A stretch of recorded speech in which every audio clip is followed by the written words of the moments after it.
Cette vidéo a été créée parce que nous avons essayé de créer un article sur Wikipédia sur la signification de yucca, valnato ou vitiligo et la mafia ou violente en Colombie avec le même pouvoir économique qu'ils ont empêché, en corrompant peut-être cette célèbre succursale en Colombie, ce qui montre que Google protège ses criminels et que la démocratie ne s'applique que si elle ne nuit pas à leurs intérêts. Valnato signifie personne avec du vitiligo, tel était le surnom que, dans les années 50 du 19e siècle, Barranquillero a donné au seul de nos qui chantait le yucca. De nos jours ce folklore est connu, avec le nom de valnato, popularisé dans les années 80 du même siècle, dans la ville de Barranquilla.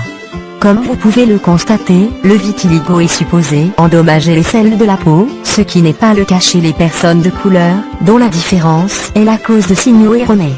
La nature explique ainsi à l'humanité le changement de couleur, car les noirs sont le berceau de la civilisation humaine, et le changement de mélamine est dû aux situations environnementales et à leurs transformations respectives ou aux changements génétiques évolutifs. Si nous comparons un manioc qui, au moment de son exil, a perdu des couches de coquilles protectrices, il est noté sa similitude avec le vitiligo. Il est controversé l'affirmation erronée de la signification de valnato. Lorsqu'il se réfère aux significations possibles, il est affirmé que valnato est le nom de ceux qui sont nés dans la ville de Valledupar, capitale du département de César en Colombie, comme le suggère le journaliste Juan Antonio Bossa Abdallah. Ce journaliste et d'autres essayent d'imposer ce concept en dépit de son incohérence. L'autre explication est une infusion de zones manifestée par les fondateurs sans fondement, ceux nés dans la vallée, et ceux-ci sont connus sous le nom de Val, différence très marquée par rapport à ceux nés dans la ville de Valledupar qui s'appelle Valduparance de le condescendant des noms non valdés. Cela a été donné par l'Académie royale espagnole. Et ils ne savaient pas que Valduparance venait de la vallée où se trouve la ville de Valledupar. L'autre thème de la signification de valnato est basé sur la signification de sa prétendue invention, dont la réalité diffère de l'antagonisme et de l'ignorance. Il affirme qu'au XVIIIe siècle un navire avec des milliers d'accordéons a été détruit sur les côtes du département de la Guajira. Il n'indique ni le lieu ni l'heure exact. Il ne précise pas s'il s'agit de la Guajira vénézuélienne ou de la Guajira colombienne. Navire qui allait, selon au pays de l'Argentine, et venait de l'Allemagne. Comme vous pouvez le constater, ce n'est pas tout à fait éloquent et, certes, une inexactitude dévastatrice, une telle aberration si l'on prend en compte le fait que de la ville d'Ordan, en Allemagne, à Buenos Aires, en Argentine, le trajet le plus court et le plus rapide est de 11 000 km, en passant par le Venezuela et le Brésil, à Buenos Aires, quittant la ville d'Ordan en Allemagne. Avec ces données réalistes sur la question de la distance, qui sépare un concessionnaire de la marine, il est prudent de traverser le Panama et de parcourir les côtes du pays. Colombie, Équateur, Pérou, le Chili et enfin la même Argentine, puisque la route est longue de 50 000 km. Pour le même naufrage aux éléments sauvés, il est impossible de collecter sur la plage 1000 accordéons dont les feuilles sont en carton et qui deviennent lourds et difficiles. Ce flotteur et pour ce temps les tétraplats n'avaient pas été inventés. Nous devons également préciser que l'Argentine pour le IIIe siècle était influencée par l'Italie et que l'on savait très peu de choses sur l'existence de l'Allemagne et que ce pays ne parvient à communiquer avec l'Allemagne qu'au XIXe siècle en raison de la Première et de la Deuxième Guerre mondiale. La yucca, ou valnato ou vitiligo, a été créée en l'an 28 du XIXe siècle dans la ville de Soldat Atlantico pour le seigneur Juan Rodríguez, connu sous le nom de Juan Chito Galaspa, qui possédait un groupe musical de papalera. Ce groupe était le premier accordéoniste de Colombie, réalisé avec l'avènement de la famille allemande durant fuyant la Seconde Guerre mondiale. Cette famille était propriétaire d'un cirque, elle est arrivée la première à Puerto Colombia et est arrivée quelques heures plus tard à Soldat. Comme il apparaît dans les procédures douanières de cette époque. Affirmation qui dément la création de Guajiro, San Mario ou Cesarance, une création qui dément même l'ex-président de la Colombie Alfonso Antonio Lázaro López Michelsen et l'ancien ministre de l'Éducation, Consuelo Iné Arroyo Honora, qui a écrit un livre intitulé Valnotologia, dans lequel il déclare que valnato, il a été inventé par des Indiens de la ville de Valledupar.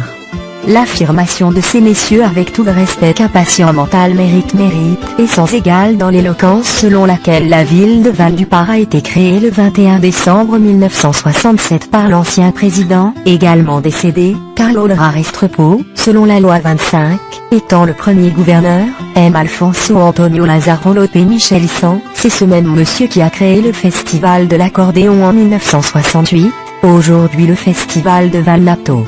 Mot qui commence à peine à être entendu à la Guajira, César et à Madalna. Le premier album a été enregistré en 1962 par l'association Coralero de Majagual et le titre, tel qu'il apparaît, diffère beaucoup de sa renommée. Aujourd'hui, M. Antonio Fuente l'a baptisé musique tropicale colombienne, en défendant les groupes d'aujourd'hui qui caractérisent Valnato.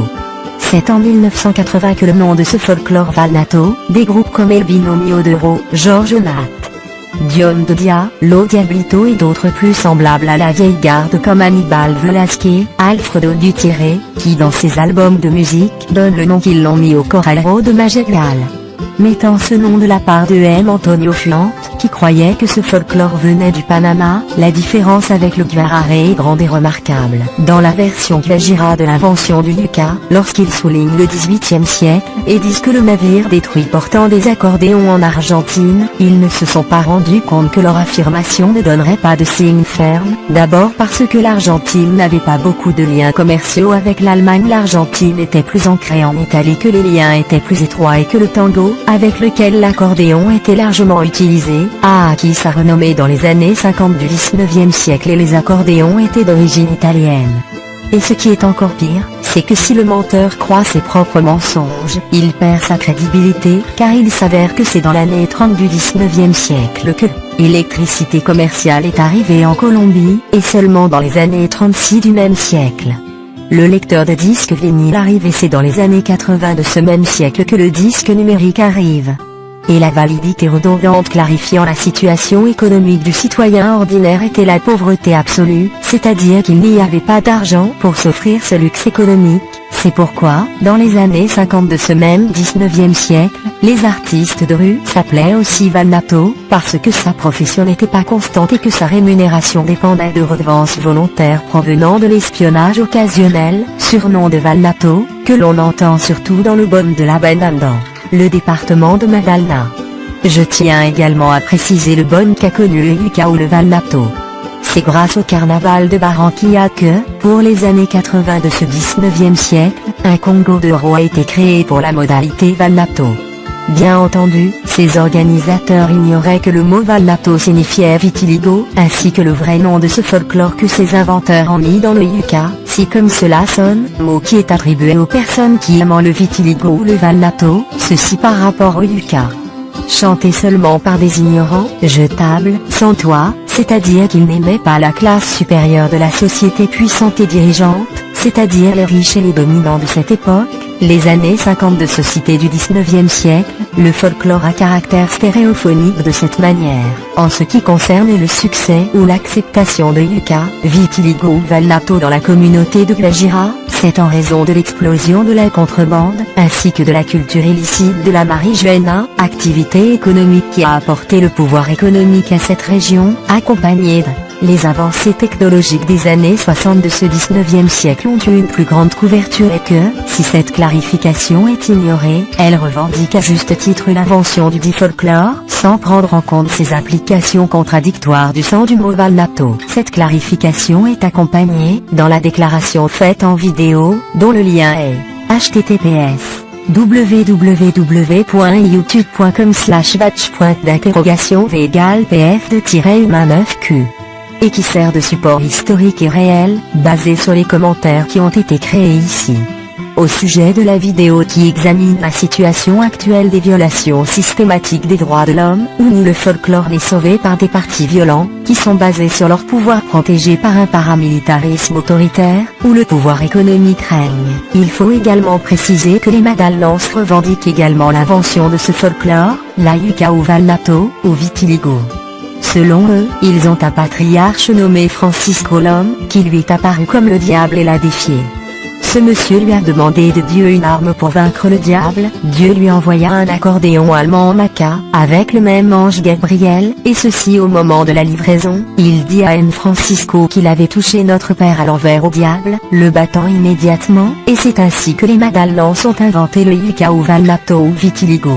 Une autre clarification qui confirme son invention est d'affirmer que notre prix Nobel de littérature Gabito dans son ouvrage littéraire 100 ans de solitude annonce la naissance de ce folklore. Je ne sais pas où il apparaît cette affirmation depuis que Gabito a écrit ce roman au Mexique, et de là il ne s'est pas rendu compte que ce folklore était en plein essor. Et sur cette légende peut être classée comme fantaisie, désolé pas tant parce que la Samarie de ce qui ne compte pas est l'existence du démon susmentionné, qui était à cette époque connu comme le N de Grec 82 du trafiquant de drogue, lequel du diable qu'il a été 2 fois président de la Colombie et à le Congrès fouetté. La renommée du yucca ou du vitiligo, et sans bien s'appelle également valnato, on peut dire que ce folklore s'est développé lentement depuis les années 50 du 19e siècle, jusqu'à aujourd'hui, en raison du faible citoyen ressources, dans ces ceintures de misère où Verbena ou Paranda ont été animés par un puissant équipement sonore appelé Pico, comme le soliste, El Junior, El Sibaneku, El Conde, El Rojo et d'autres dont je ne me souviens plus, et vous faites les artistes de ceci. Des moments comme Dion de Dia, Rafael Orozco, Georges Omat, Ana Didia, Aníbal Velázquez, Alfredo Gutiérrez, Alejandro Durán et Enrique Diaz sont également apparus dans les stands où se déroulaient les festivals, comme le stand en comptant des soldats, dans le quartier Fierce de Mello, sur la place, dans le Colon. Dans le The, ou Théâtre Olympia, un panorama qui n'est personnifié que dans les couches inférieures de l'économie, c'est-à-dire avec les couches 6, mais avec 6B, et si vous voulez savoir ce que veut dire 6B, demandez au paramilitaire Marco de Ville numéro 82 de la liste Cliton ou ancien ministre de la Justice, décédé Lara Bonilla. La clarification de la signification de valnato a pour but de clarifier l'invention du yucca, ou vitiligo, un folklore dans lequel ceux qui n'apportent rien ne sont glorifiés et où leurs vrais créateurs ont été injustement traités comme de la merde et ont vécu dans la misère, invention dont les plus lucides sont étrangement ses accusateurs, juges et bourreaux. Il convient de garder à l'esprit que, dans cette clarification, les Barranquilleros n'ont jamais pensé que cette blague du vitiligo prendrait une telle ampleur, car ils ne l'ont pas fait avec l'intention de discriminer, encore moins d'offenser, étant donné que les blagues sont de nature fréquentes dans cette région, et s'ils ne clarifient pas beaucoup d'adeptes, prenons-le comme un idiome. De nombreux exemples ont été précisés.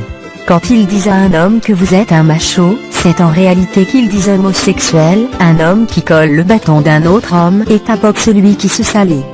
L'autre, c'est ma poule, laissant entendre que la poule avait un petit bâton et qu'elle ne dure pas longtemps dans l'acte sexuel. C'est pourquoi l'ancien président et feu Alfonso Antonio Lázaro López Michel l'a appelé le poiron. Il est incroyable que ceux qui ignorent son sens se moquent de lui sans s'en rendre compte. Encore une fois, si quelqu'un vous dit qu'ils ne sont pas fiers d'être fiers, ils vous disent que votre femme couche avec quelqu'un d'autre, et c'est autre. Si quelqu'un dit docteur ne sent pas le supé, vous dites vous merde, car ici sur la côte nord de la Colombie, toute personne ayant de l'argent et le contrôle s'appelle un docteur, c'est-à-dire que quiconque avec de l'argent est une merde et donc un docteur. Et enfin, si quelqu'un dit langage vulgaire, il ne sera pas offensé, mais lui dira une personne honnête, qui soutient et confirme ce qu'il dit, en quelques mots, qu'il ne sait pas. Hypocrisie et maintient son affirmation, tandis elle doit être conscient que beaucoup de gens ne connaissent pas leur sens et donc devenir confus et essayer cet idiome comme si elle était une commère simple ou machotte. Ce surnom de langage grossier vient de l'exemple de Jésus-Christ qui a dit la vérité à son visage, il n'a pas mangé d'histoire, et qu'il a parlé dans une parabole est une merde pure. Par exemple, il a clarifié ses disciples que le mot Israël signifie ceux qui combattent avec Dieu et non les enfants de Dieu, ou vous l'avez vu. De la même manière, cette mauvaise langue vous dit que le yucca, ou vitiligo, signifie valnato.